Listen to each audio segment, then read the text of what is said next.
Assalamualaikum warahmatullahi wabarakatuh. Berjumpa lagi dengan kami, yaitu DU Spasi NIAAA. Pada hari ini kami akan menceritakan kisah Rasulullah SAW, yaitu kisah teladan Nabi Muhammad SAW. Tentunya teman-teman sudah mengetahui kisah ini dari pendakwah-pendakwah atau penceramah yang ada di Indonesia.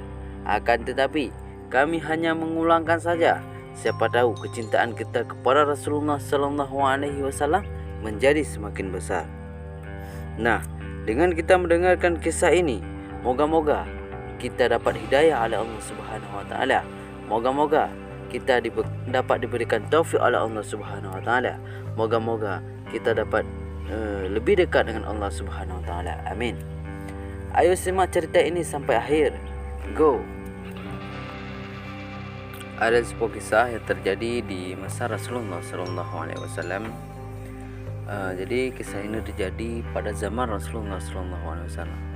Kisah ini sendiri termaktub dalam kisah-kisah keajaiban Al-Quran karya Mustafa Muhammad Awad.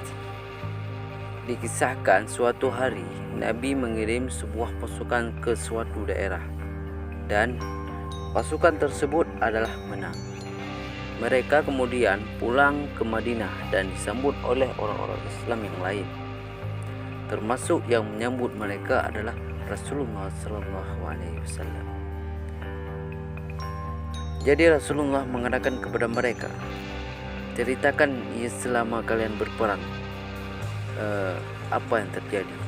Kata Rasulullah SAW, ceritakan kisah kalian agar aku bisa memberikan kesaksian dari apa yang kalian katakan nantinya. Karena Jibril memberitahuku tentang kebenaran apa yang kalian ucapkan. Setelah Rasulullah mengatakan begitu, setelah itu salah seorang sahabat yang ikut berperang hari itu bercerita. Awalnya cerita tentang jumlah pasukan musuh yang ternyata di luar prediksi. Lantas dikisahkan bagaimana mereka bisa menang dalam peperangan tersebut. Berkata mulut sahabat Nabi yang mengeluarkan cahaya. Sahabat itu pun bercerita, ketika malam tiba, pasukan musuh menyerbu umat Islam. Mereka menghujani kami dengan panah di tengah malam yang gelap gulita. Sebahagian besar pasukan Muslim masih tidur.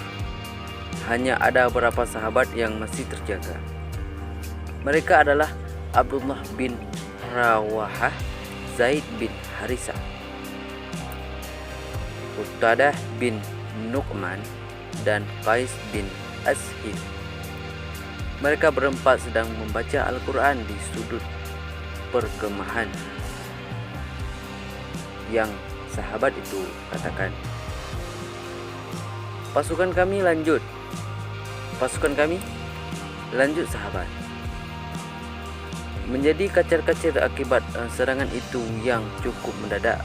Pasukan musuh menyerang dengan terus-menerus sehingga kami kewalahan, apalagi kondisinya gelap gulita. Musuh seperti hafal betul daerah tersebut. Karena musuh kami di waktu itu adalah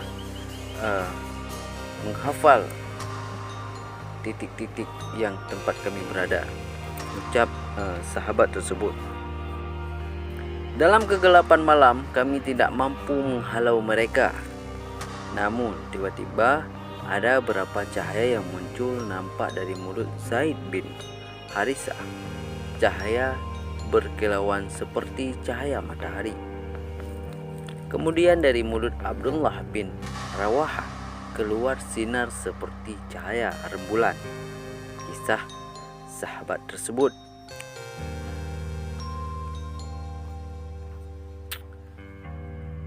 Lantas ada cahaya lagi dari mulut Qais bin Asim dan Qatadah bin Nu'man, keluar cahaya seperti bintang. Dan kami akhirnya bisa melihat musuh. Anehnya, mereka tidak bisa melihat kita.